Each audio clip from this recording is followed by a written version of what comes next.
Hi, everybody. This is ASMR Pyro. This is going to be the first ASMR video that I've ever created. I've been listening to ASMR videos for over a decade now, starting with videos of people whispering on YouTube before ASMR was even a known topic. I figured if I enjoy listening to ASMR so much, I might as well start my own channel. Today I'm going to be doing a soft-spoken review of quotes and excerpts from this book, The Psychology of Money by Morgan Housel. This is the first book I've read for enjoyment since high school. High school and college textbooks kind of burnt me out, but this was a great read. I underlined my favorite portions of each chapter to be able to go back and review later on. So today I'm going to be whispering just my favorite excerpts from the introduction and chapters 1 through 5. I hope you enjoy.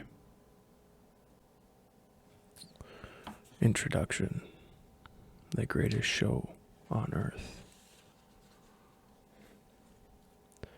Doing well with money has little to do with how smart you are, and a lot to do with how you behave.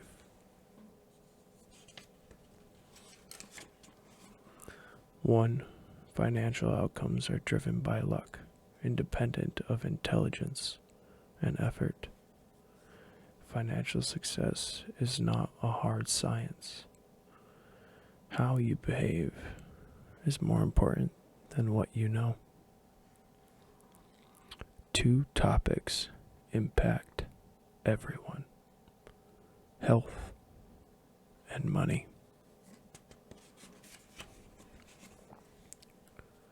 Physics isn't controversial.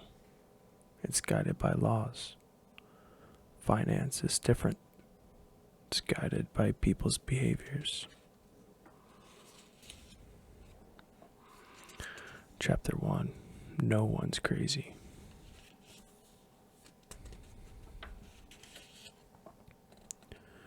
The challenge for us is that no amount of studying or open-mindedness can genuinely recreate the power of fear and uncertainty. Studying history makes you feel like you understand something, but until you've lived through it and personally felt its consequences, you may not understand it enough to change your behavior.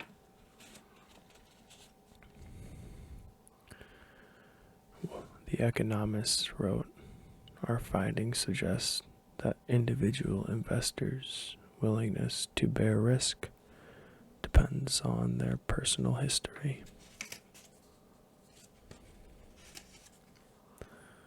Those buying $400 in lottery tickets are by and large the same people who say they couldn't come up with $400 in an emergency. The 401k, the backbone savings vehicle of American retirement, did not exist until 1978. The Roth IRA was not born until 1998. Index funds are less than 50 years old. Chapter 2. Luck and risk.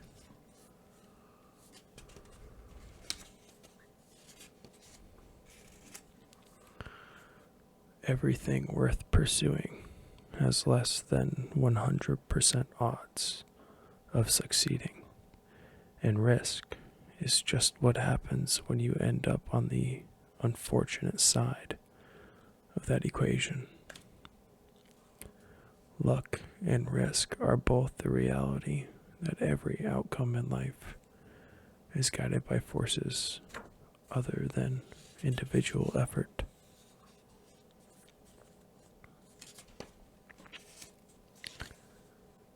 Be careful who you praise and admire. Be careful who you look down upon and wish to avoid becoming. Therefore, focus less on specific individual cases and studies on more broad patterns. You'll get closer to actionable takeaways by looking for broad patterns of success and failure. The more common the pattern, the more applicable it might be in your life.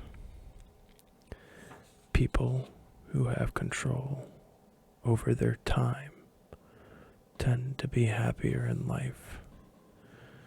That is a broad and common enough observation that you can do something with it.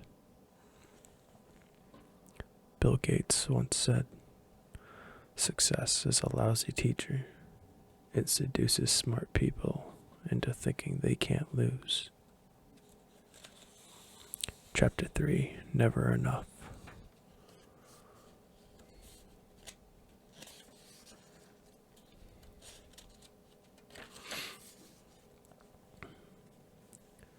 If you risk something that is important to you for something that is unimportant to you, it just does not make any sense. There is no reason to risk what you have and need for what you don't have and don't need. The hardest financial skill is getting the goalpost to stop moving. But life isn't any fun without a sense of enough. Happiness, as it said, is just results minus expectations. Accept that you might have enough, even if it's less than those around you. Reputation is invaluable. Freedom and independence are invaluable. Family and friends are invaluable. Being loved by those who you want to love you is invaluable. Happiness is invaluable. Chapter 4, Confounding Compounding. The big takeaway from the Ice Ages is that you don't need tremendous force to create tremendous results. Skill is investing, but the secret is time.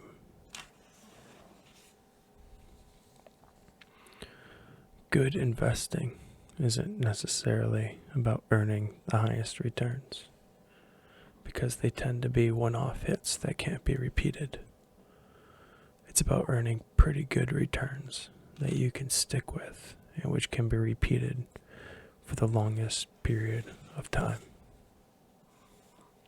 Chapter 5, Getting Wealthy versus Staying Wealthy.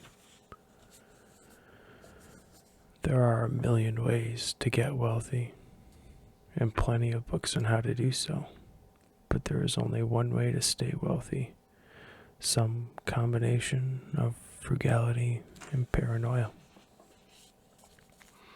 Getting money is one thing. Keeping it is another. Getting money requires taking risks, being optimistic, and putting yourself out there. But keeping money requires the opposite of taking risk. It requires humility and fear that what you've made can be taken away from you just as fast. Compounding. It's like planting oak trees. A year of growth will never show much progress. 10 years can make a meaningful difference, and 50 years can create something absolutely extraordinary. Having an edge and surviving are two different things. The first requires the second. You need to avoid ruin at all costs. More than I want big returns, I want to be financially unbreakable.